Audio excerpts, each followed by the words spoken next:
I'm Jake Corrick, a sculptor and creature designer, and today I'm going to be walking you through my process of conceptualizing a creature in clay. We're going to make a one-of-a-kind, original, Super Sculpey creature bust, starting with an armature like you see here.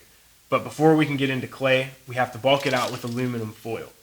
I use the aluminum foil because not only does it save me clay, but it also helps the baking process because it allows you to keep your Sculpey thin, and that's very important to getting a good clean bake with no cracks.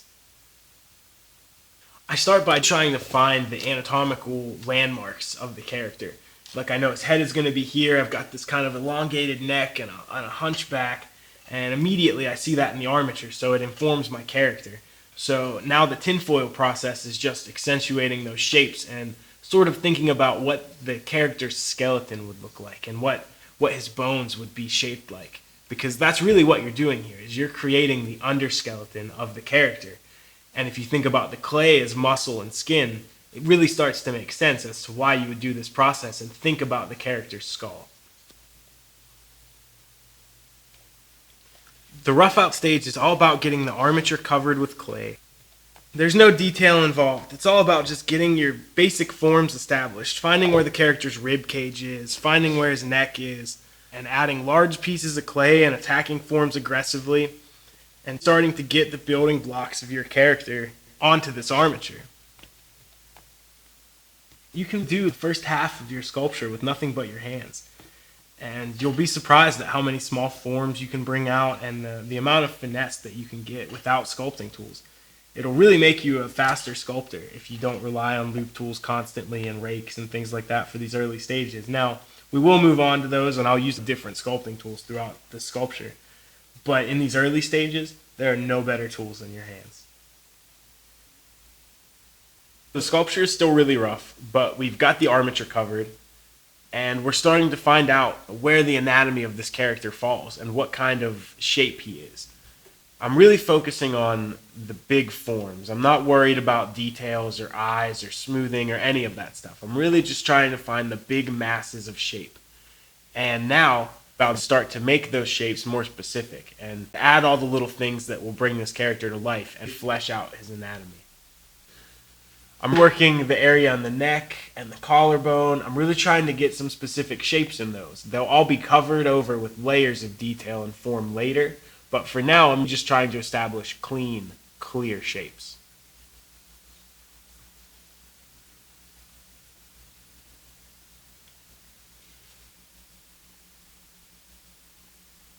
We're ready to start to use tools. One of the first sculpting tools that I like to use is what's called a rake tool. A rake tool is essentially a loop tool with a serrated edge. And what it does is it tears up the surface of the clay, planing down all of the high spots, giving you a nice even surface to work with. I make my own rake tools. I take guitar string. I usually use a heavier guitar string like a low E string or even a bass guitar string. And I loop it into brass tubing, and I pack Super Sculpey around the opening and bake the entire tool in the oven for about a half an hour. Once the Super Sculpey is cooled, it locks the guitar string into place and gives you an extremely durable tool that is very inexpensive to create. As a general rule, you want to almost always go against the form. And what I mean by going against the form is, for example, these chest muscles are laid out in strips, horizontal strips, but if I move the tool vertically against them, it's going to keep softening them down and setting them under a skin layer, as opposed to digging them deeper and making them more prevalent. It's nice to be able to blend things together and soften forms that you can then add on top of and make them more specific, and that's really what the rake tool is great for. It's important to rake the entire surface of the sculpture and not focus your efforts on one little area. The next step is to add eye forms. There are no eyes in here yet because I like to use hard surfaces as eyes. Eye forms are a really good tool because they allow you to sculpt the eyelids and all of the anatomy around the eye without having to worry about interrupting the perfect sphere that you need for an eye. You can use anything for an eye form. Beads, marbles, anything works as long as it's the right size for your creature. And now it's time to really get specific and move into the secondary forms. These are much smaller pieces of clay that I'll be adding. And I'll be using them to kind of define the transition between forms. So the areas in between each muscle will get special attention. And I'll really start to focus in on the face and find all of the little details and all the little accents that I want. As I work, I'll work one area and move directly to the next. I never stay focused on one small area. I try to work the entire sculpture as one. So now that all the forms are laid out on the sculpture, we can begin the cleanup process. To clean up the sculpture, I'm going to use rubbing alcohol. The purpose of the rubbing alcohol is to just break down the surface of the clay and give you that even working surface that you're looking for in between every stage. I'm also going to use some sponges that I have to help me move this alcohol around the surface and blend all this together. You can see how the alcohol takes away a lot of the tool marks, a lot of the little ripped up bits of clay that are left behind from your rake tool. Don't be afraid to be generous with the amount of rubbing alcohol that you use. It will eventually evaporate from the surface of the clay and your clay will be right back to normal. But if you do work the surface too soon after brushing it down with rubbing alcohol, you may notice that it's a little bit gummy. Now that the sculpture is smoothed down with rubbing alcohol, we can start to think about the details. For this, I like to use very small loop tools. These are 2 homemade loop tools that are made from the smallest guitar string as well as brass tubing. So we're going to start to render out the face. Detail is all about following the form that you've already established.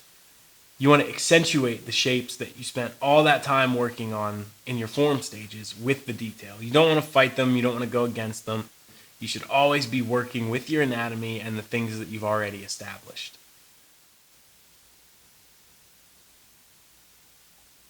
Right now I'm adding the eyelids.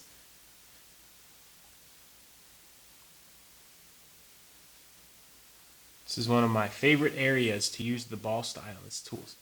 They are essentially just a needle tool with a ball on the end, and they're great for shaping eyelids and lips and getting really soft, subtle curves. This is fine work. You have to pay attention to the shapes that you're laying and make sure that the pieces of clay that you're using are small enough, because there's a tendency to make them too large and too thick, and you want to add as much detail in this area as you can.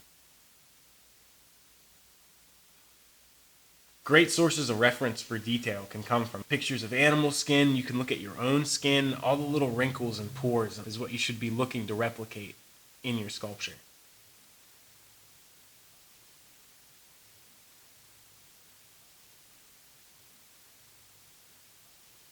I'm adding these little spots and scaly, wrinkled areas just to increase the interest there. I think that they are a great way to show texture, and they really fit this character.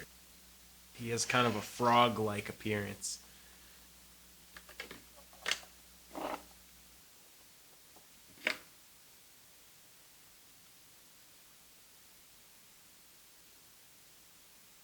Right now I'm sort of using the sponge as a stamp.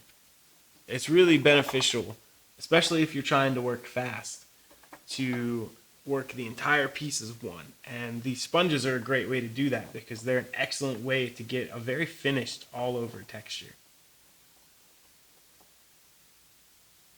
I'm using this very tight loop tool to go through and carve out small wrinkles. It's really important when you're sculpting these wrinkles to put a little wave into it. You shouldn't be doing zigzags. A wavy line should be the ideal shape. A wave is a better shape than a straight line for these wrinkles because it makes them feel much more organic. There are no straight lines in nature.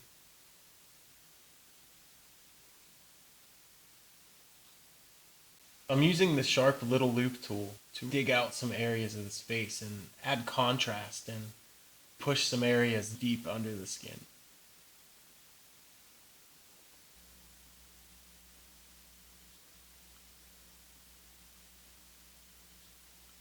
it's time for the final cleanup. I'm just going to make sure that there are no fingerprints, no little bits of clay anywhere, and just tighten up a few areas that I feel needed as I go over the sculpture. I'm using a combination of alcohol, a brush, and this soft sponge to take away tool marks, fingerprints, unfinished areas, just get everything up to a really nice polish. I'm adding tiny little details that I think will help bring this thing to a close and make the surface dynamic and read well. But after this, it's done and ready to go in the oven. Don't be afraid to call your sculpture finished when you're first starting out. You can keep working on this thing forever, adding detail, but there comes a time when it becomes overworked. So you got to know when to call it finished and when to move on to the next project. Don't be afraid to leave your sculptures, and don't be afraid to finish them. So we've covered roughing out form, secondary forms, details, and finishing. And now we have a one-of-a-kind, finished, Sculpey creature design bust, ready to go in the oven and bake solid. I normally bake my Sculpey busts at around 250 degrees for about an hour, and then I turn them down to 225 degrees for another hour or until I think they're finished. You know that Sculpey is finished baking when it loses its sheen. It has this shininess to it, which will be completely gone when the sculpture is baked. Thank you guys so much for watching. It's been an absolute pleasure to share my process with you. Good luck, make some creatures.